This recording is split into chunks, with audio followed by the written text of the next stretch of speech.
Hello, hello. So excited to be joining you guys today. We're going to be talking about all the reasons that you've been wondering to yourself, is real estate worth it? Should I still be doing real estate? Like, is this the job for me? Believe it or not, I have this conversation with real estate agents all the time. And sometimes the answer is, you should probably get out of real estate. But hopefully I'm going to talk you out of that today, and we're going to go through what does it actually take to be a real estate agent. And if you've been wondering, should I get out of real estate? Or if you've been wondering, what does it take to be successful in today's real estate market? That's what this class is all about. So do me a favor as you come into Facebook and as you come into YouTube, drop me a link, drop a comment, let me know where you're coming from, just because I love to interact with you guys on the chat. Facebook Live is an incredible tool to be able to reach a lot of you guys. But the only downside is that I don't get to see your faces, and the only way that we get that interaction is going to be through the chat. So make sure you drop a chat. I'm going to go ahead and get my screen, my slides up, so that way we can go ahead and start talking about, should I get out of real estate, right? Now, as you guys know, my name is 𝐠𝐞𝐭 and I'm with the Resilient Realtor here in the Phoenix metro area, also team leader of the Big Helper Real Estate Group. And if you know anybody that's looking to join a team here in the Phoenix metro area, we are looking for agents that are hungry and who want to go after the business. We have opportunity and we have phenomenal members on our team to help mentor and guide anybody that's struggling in the business. So let's jump into it. Here we go. So how we're going to attack this, we're going to talk about what it takes. And then you're going to ask yourself if you have what it takes. And if the answer is no, then the answer is going to be, maybe I should get out of real estate. So let's talk about it. Being successful in real estate right now means that you need to embrace learning and development, right? Like if if you are not willing and able to adapt to a changing market, you should probably get out of the business. I look at just the bipolar nature of the Phoenix metro market, right? Q3 and Q4 of last year, like nail biting, scary, what's going on, inventory just shooting off the charts. And then come January and it's like, new market, who that, right? Like it's a roller coaster, and you have to be able to adapt to the changing market. Just the market from last month to this month has already seen significant changes. So you need to be able to continually pour into yourself. You have to have this growth mindset and this ability to learn and adapt. You need to seek new opportunities. You need to work on your skills. And if you're not willing to be adaptable and work on your skills, you should probably get out of real estate. Just saying. And if you don't agree, I want you to comment below. Let me know. Say, hey, I disagree, because I'd like to get the good discussion going on. So to be successful in real estate right now, you have to view challenges as opportunities, right? I hear almost on a daily basis, oh, but the interest rates, the interest rates, the interest rates. You know what? The interest rates have been an issue for an entire year now, right? Like there's no story around it. It is what it is. So are you viewing this challenge as an opportunity to grow your skills, to pick up a different type of business, a different type of consumer, to handle objections, or are you just paralyzed by it and not moving forward, right? Challenges are opportunities for growth and learning. I'll repeat that. When you face challenges, they are opportunities for growth and learning. You have to see these setbacks as valuable learning experiences. And if you can't do that, or you're unwilling to do that, you should probably get out of real estate. Oops, where's my thing? Okay, so let's talk about stepping outside of our comfort zone, because I know not many people like to step outside their comfort zone, right? Like, let's face it. I love that. I love that quote from Sheldon and Big Bang Theory. And Penny says, you should step out of your comfort zone. And he says, why would I do that? It's called a comfort zone for a reason. It's true, but you should learn to step outside of your comfort zone. If you're unwilling to try new things, if you're unwilling to take risks, if you're unwilling to learn a new script, talk to a new person, um, pick up a different type of lead pillar, right now might not be the market that you're going to thrive in, right? Taking risk and embracing change is a big part of being a successful real estate agent, especially in today's market. You have to adapt, you have to grow. And if you just want to, kind of take a step back and just be comfortable, don't be surprised if your business isn't growing. Don't be surprised if you are are losing business, right? The ability to make change, adapt, step outside your comfort zone, try something new, get better will enable you to be a really powerful agent in this market. And if not, then you should probably think about getting out of the business. All of that leads to the ability to be resilient, right? Are you resilient? Do you bounce back? Do you cultivate this positivity, this idea that rejection is just temporary? Rejection doesn't mean that I am no good, right? You have to focus on finding solutions. Right now, the people who are making money are the ones who are finding solutions. I always tell the agents that I coach and on the team and even my children, right? What you focus on expands. You have to be resilient. If all you're focusing on is bad news and drama, guess what you are attracting to your business? Bad news and drama. Here's the thing, and Kelly, she can attest to this, okay? There's always going to be something wrong in a deal, right? I've rarely had a deal go perfect, right? I had a deal cancel because they couldn't have chickens. Like 3 days before closing, they came up with some crazy excuse. It was frustrating, right? You're going to have lending issues. You're going to have title commitment issues. You're going to have someone that's just not easy to work with, right? There's always going to be a crazy buyer or a crazy seller. The problem is if you take all your energy, all of your focus, okay, to just pour into a crazy person or a bad deal, this isn't the time for you to be in business, right? You have to be resilient. You have to deal with the issue, solve the problem, and move on. You can't lose a day or a week trying to, just wallow in a bad deal, right? Like it's going to happen. There's always going to be bumps. You need to be resilient. You need to just move forward. So maintain that positivity, stay committed to your goals, just don't give up, right? Amen. No deal is easy, right? The point is, real estate's not easy. And I bring this up about this resilient attitude because it is funny. I just started watching a new show last night on Peacock. It's called A True Story. And so funny because I keep seeing all of these new, like if you watched Dead to Me, and if you watched, oh my gosh, what was the one with Drew Barrymore and the zombies?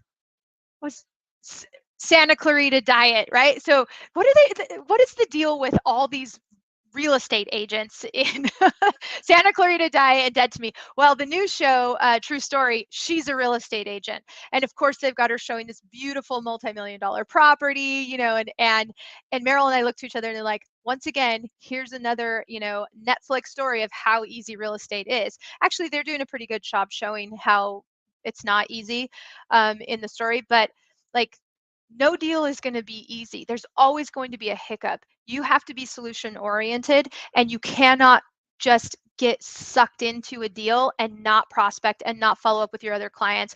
Or worse, some people just turn off their phones and refuse to engage, right? Like if that's you shouldn't be in real estate right now. You have to have an unwavering commitment to client satisfaction. So the other part of being a real estate agent right now is you have to have very clear goals, and you should have some ambitious goals because real estate is difficult right now, right? We have a lot of things that we're facing here and all over the nation. Many of us have low inventory. That's causing that push on that first time home buyer. It's bringing back multiple offers, even though interest rates are insane. We're seeing that still. So if you're just waiting for it to get easy again, like if you just wanted to go back to the 2020 market or even the 2019 market, 2018, like you need to wake up. You need to have clear, ambitious goals, because if you don't, you're going to lose your why. You're going to get frustrated by the struggle. Define your short-term goals, define your long-term goals, break them down into actionable steps. We talked 2 weeks ago about overcoming setbacks and how overwhelm often leads to paralyzation. Setting goals provides you with direction. And then I would say, I didn't put it in the slides, but I would say not just setting goals, but having a clearly defined why. Why is it that you're in real estate? Like, I always joke that, sometimes it might just be easier to go sell Walmart jewelry. Like, go be a jewelry attendant at Walmart, right? You clock in, you clock out. You don't have to take your stress of your jewelry home with you. You just leave it, right? Like, that's not real estate.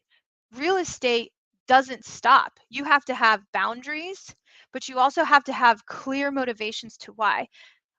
I love working with parents that want to be real estate agents and want to be real estate professionals, because there's no better job. Like, there really isn't. This career is incredible. If you were to go sell jewelry at Walmart, right? Like, they're going to dictate your schedule. They're going to dictate what you do every day. You're going to have to ask permission to take vacations. Like, you're not in charge of yourself. And there is a very clear, defined ceiling on the amount of money that you can make and on the advancements of your career. Cool thing about real estate is, if I need to make an extra couple grand, I can do that, so long as I'm willing to put in the work. There's no cap, there's no ceiling, there's no limit on what I can do with my real estate career. But if I don't have goals, then I'm going to get sucked into the drama. I'm going to get sucked into how hard this business truly is. And then I'm not going to do anything to move myself forward. I meet agents all the time who've had a license for 5, 10 years and have only sold a handful of homes because they just never launched their career. You have to set clear, ambitious goals if you want to have a successful career. And if you don't, that's what I'm saying, it might be time for you to get out of the business. So this should go without saying, but if you don't like people, if you are not a people person, you might be in the wrong career. Now, I say that a little jokingly, like, I truly am an extrovert introvert. I like people. I love hanging out with people. I love, like, it energizes me, but I also like staying home. You know what I mean? The difference is that you have to build a strong network. You have to establish connections. You have to be willing to forge relationships with lenders and title companies and all the other vendors that you work with, your roofers, your home warranty. These people are going to help you and you're going to help them, but not just on the business to business side. You have to be willing to build other networks, because building relationships will lead to more referrals in your business. And working by referral is such a blessing. And it's really nice, because when you attract like-minded individuals to your business, it's easier to work with. So if you are not committed to networking and building relationships, then you might need to think about a career change, because the most successful agents I know truly invest in people and relationships. So if you don't like technology, if you just want to avoid, if you want to avoid technology at all costs, if you hate using a CRM, right? Like, this is a hard pill to swallow. Real estate is moving really quickly, and the technological changes that we are seeing, you can't sit on the sidelines. You truly, truly can't, because it's changing so quickly. The tools that we're using and we're leveraging, the agents that are leveraging technology are surpassing the agents that are not.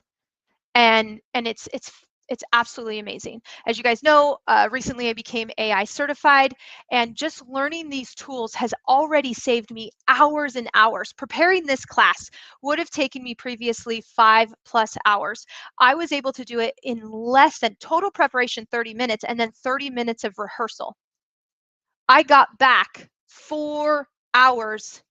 What did I do with those 4 hours? I can create more content. I can talk to more people. I can build more relationships, right? And the more relationships I build, the more opportunities are going to come my way. If you don't leverage technology, I'm afraid for you, right? Using tools like Zapier, okay? And I'll be perfectly transparent with you guys. I don't know the inner workings of all these tools, right? Like, I don't really know how to successfully set up a Zap, but I've got somebody that can. And if you've read that book, Who Not How, you'll understand where I'm coming from, right? There are tools, there are people to help you with the tools that you need to be able to have a presence online, right? You have to have an online presence. You have to control the narrative. When someone Googles you, what are they going to find? You can control that, but only if you're using technology. And that's at the basic level. And then, of course, we're talking about CRMs and all the features to protect your human time. This is a soapbox that I get on a lot. When you utilize a CRM, you protect your human time. What should your human time be doing? It should be making calls, right? When I go into my CRM, because I'm utilizing a tool that helps me know, one, who should I call? Two, what should I be talking about? And three, like, am I marketing to them even when I'm out on a sales call? Yes. If I'm leveraging all of the tools and the automation inside my CRM, the emails go out even if I'm at the lake or on a listing appointment. The text messages are going out no matter where I'm at. All I'm in charge of is making the call. So protect your human time by utilizing technology. Okay? Protect your human time by utilizing technology. Think about this. You could that 4 hours that I just mentioned with preparing this class, I could go get more business, or maybe I just stop working after 8 hours. Maybe I don't have to pull a 12, 16-hour day. Maybe I don't have to miss something with my kids, time with my kids, a date night, right? This goes a couple different ways. By utilizing technology, I can be more productive on income generating activities, but I can also work less and enjoy my life more. So I know the truth hurts, and I appreciate that person that put that in there, but man, you have to leverage technology. If you don't leverage technology, I'm afraid that real estate's going to be very, very difficult for you. So let's talk about this whole idea of relationships and building relationships, right? You have got to be committed to provide exceptional customer service, because I really like what Jimmy Mackin says. He says, we are in the Hunger Games of real estate, right? Like, if you want to do a beep job, a crappy job at taking care of your clients, guess what? There are 25, 35, 45, hundreds of agents behind you willing to step up and say, I'll do a good job. And some of them are going to be like, I'll do a good job and do it for 1%. If you're not willing to take care of your clients, someone else is. But more importantly, consumers are driven by the experience. They expect a seamless experience, which goes back to leveraging technology, right? They expect an incredible experience, and they deserve it, right? This is a stressful time for them. This is one of the most complicated, it doesn't have to be, but it is. There's all these moving parts and pieces, and if it's the first time they've done it, and even if it's the 20th time they've done it, it's stressful, right? So you got to go above and beyond to provide excellent customer service, because we are also in the review age, right? Think about the last time that you purchased something. Think about the last time that you purchased something. If you go to Amazon, what do you typically do, right? I always scroll down and read a couple reviews. Why? Because I want to know what other people thought of this product. I want to make sure that what I'm purchasing is going to be a good experience. Same thing, like if I'm looking for a plumber, if I'm looking for a roofer, I'm going to go read some reviews. I even do it when I'm going to restaurants. I want to know what I'm going to experience. Is it ridiculous to think that someone who's going to trust someone with one of their largest assets would want to see some incredible customer experiences? Now, I'm not saying that getting reviews is not a pain in the ass, because it is. Getting reviews is a pain in the ass. You're going to have to ask a lot. You're going to have to ask often. You're going to have a system and a process in place to get reviews. And then you're going to get frustrated because someone's going to write a review and it's not going to show up. Don't give up. Reviews matter. Reviews absolutely matter. And if you've watched any of our classes on Google Business, you'll know that the top ranking factors are all around reviews, recency reviews, sentiment of reviews, number of reviews, rank of reviews, all about that customer experience. And that's how you build an army of advocates. We talked about networking, right? And getting client and client acquisition. Now you have to provide exceptional customer service to get them to come back and to use you and to refer you. And if you're unwilling to do that, you're going to burn a lot of bridges, and real estate's going to be very expensive and very difficult for you. So you have to be committed to providing exceptional customer service. So what does it take to be successful in real estate right now, guys? You have got to be organized, and you have to manage your time. You cannot fly by the seat of your pants. You truly can't, because that's also not going to deliver an incredible customer experience, right? Oh, I forgot we were meeting, or I was late to my meeting, right? Like, you're late to your showing, you're late to your listing appointment. Who wants to work with someone that's always flustered, late, behind, doesn't seem to have it together? Nobody does. So you have to be able to prioritize your activities.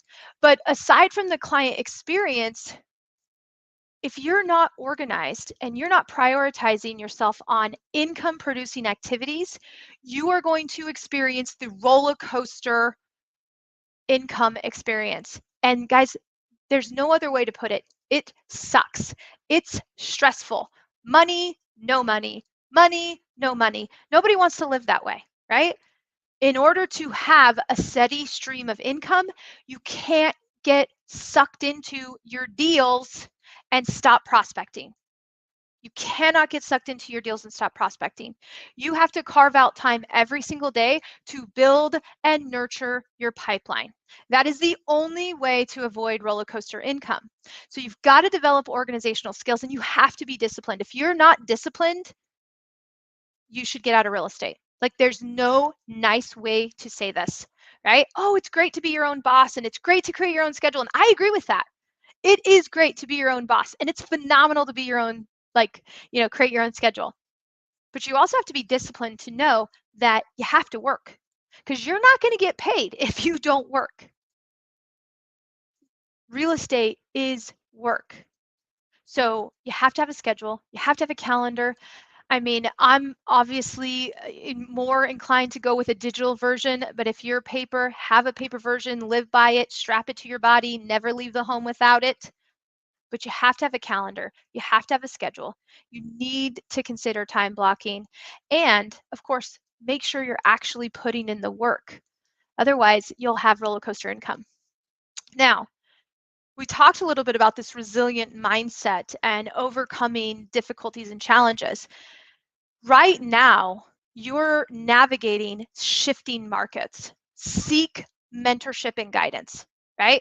This is the time to lean in, right? Lean into your board, lean into your brokerage, lean into your coaching environment. If you don't have a coach, get one, okay?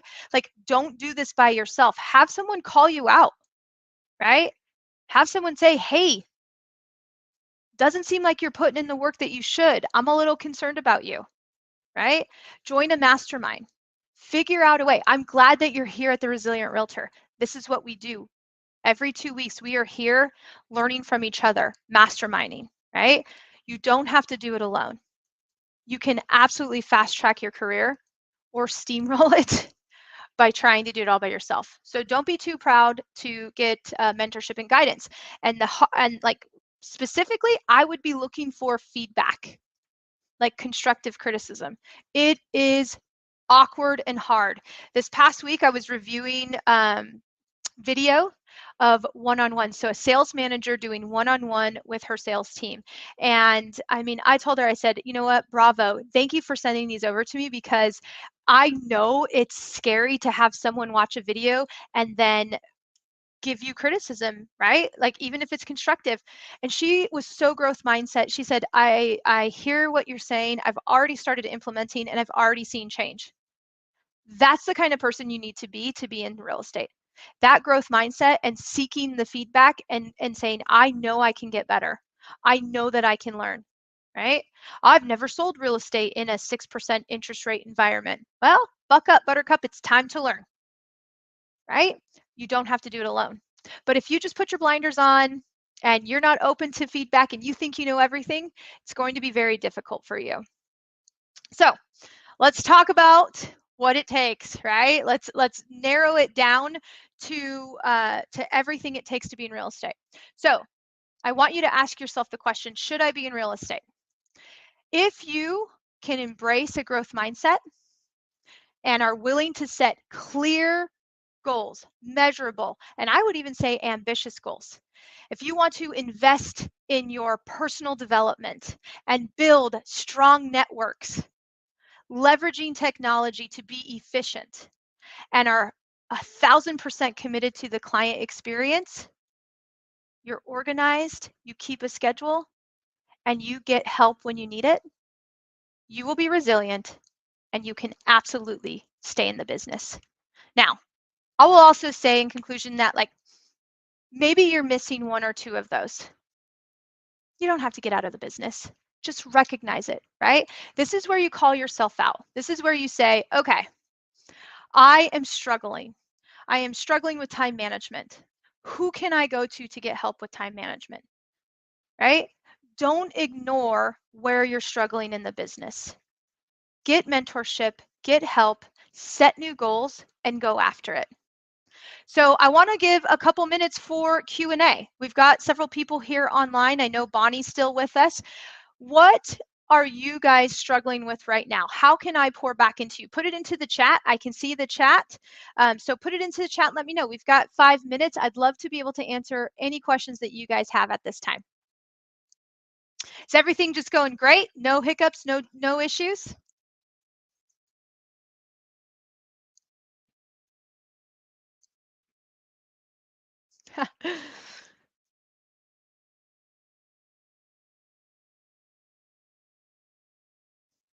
There's always a tiny bit of a delay.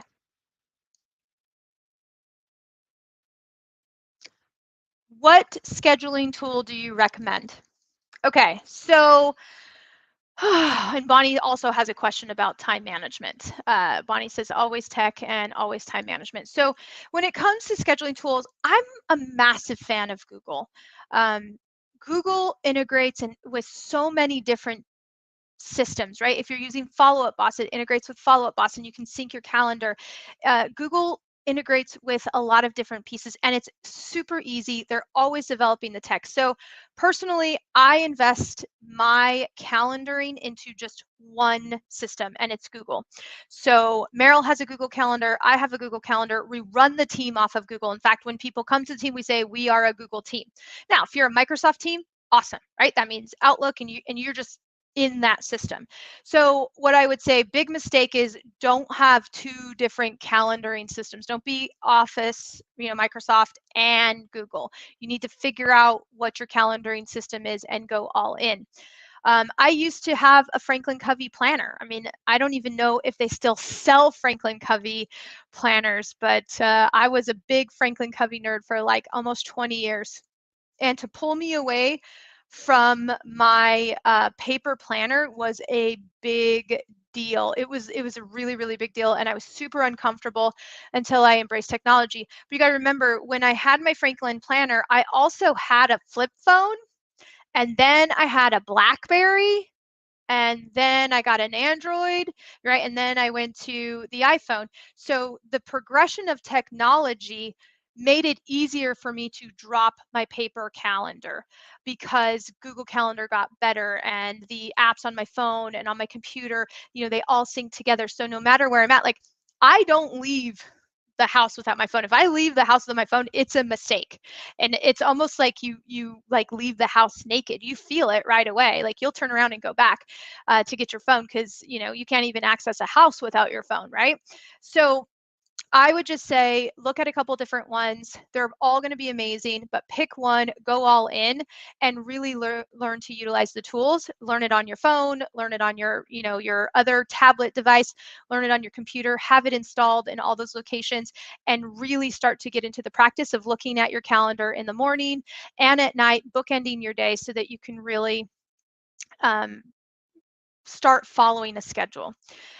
In terms of technology, Well, there's a lot of different technology that you should be looking at and utilizing. I would say some of the basics are, of course, as we just talked about, having a calendar and a schedule.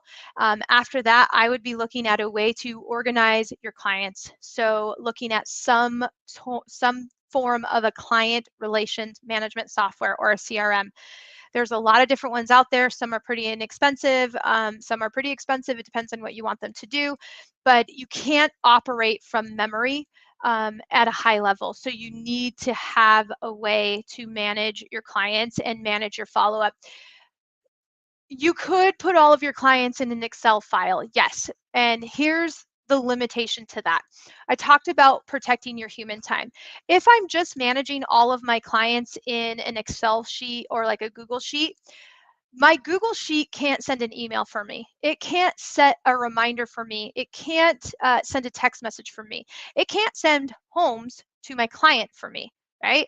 To have my face in front of them every single day. And that's why I say, like, you really should invest in a CRM.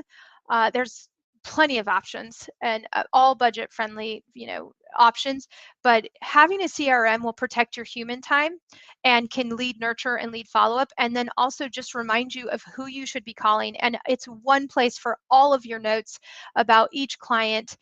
So that would probably be the second place I would start when it comes to technology. And after that, you're probably going to lean into social media technology. Having some form of a scheduling tool would be really important for your social media. So you're not doing social media ad hoc. You're actually building out your content and then scheduling it. Our favorite one that we use is just the free Facebook Meta. So we can schedule all of our Facebook and Instagram. We can schedule our reels. We can schedule our videos. We can schedule our text messages, not text messages, stories, everything. So, okay, well, I appreciate you guys being here today. Obviously, I don't want you to get out of real estate. So if you're struggling, feel free to drop me a message. I'm happy to chime in.